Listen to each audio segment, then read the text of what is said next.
မန္တလေးမစိုးရိမ်တိုက်မကြီးကဦးဝိတုဒဆရာတော်ကြီးဆရာတော်အလှခံထားတဲ့ပဋ္ဌာန်း၅ချမ်းတွဲနဲ့မှာဒေသနာပြိုးခင်းနဲ့အလှရှင်ပေါ်သွားပါပြီဒီမှာပါအဲ့တော့အလှရှင်ကတော့ဘာတူလဲဆိုတော့သမီးလေးမိန်တလပြည့်မွေးနေ့အလှမဲစလီဒလ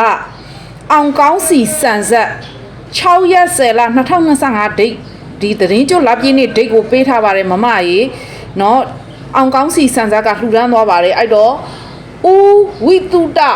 မစိုးရိမ်တိုက်မဆရာတော်ဒကမာကြီးကြေညာပေးနေပြီเนาะဆရာတော်အလှခံတဲ့စာအုပ်ရပါပြီနောက်ပြီးတော့မစိုးရိမ်တိုက်မကနောက်မှအလှခံထားတဲ့ဆရာတော်တွေအများကြီးရှိပါတယ်မဟာဗုဒ္ဓဝင်တွေဆို3-4စုံလိုနေပါတယ်ဒေသနာပြိုးခင်းတွေရောဒေသနာပြိုးခင်းတွေရောအဲ့တော့မစိုးရိမ်ဦးန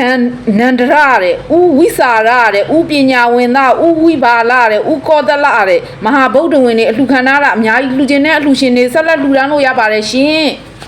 ဆရာတော်တို့မစိုးရိမ်တိုက်မကြီးတိုက်မဆရာတော်တွေစာအုပ်တွေများလာတဲ့အခါကျရင်မန္တလေးကနေရန်ကုန်တပါးကိုစားကြွပြီးတော့ဒီစာအုပ်တွေလာပြီးတော့ကိုစားအလှခံပေးပါနော်ဆရာတော်တို့เนาะဒကမာကြီးဒါအခုစာအုပ်တွေစစုနေပါပြီလို့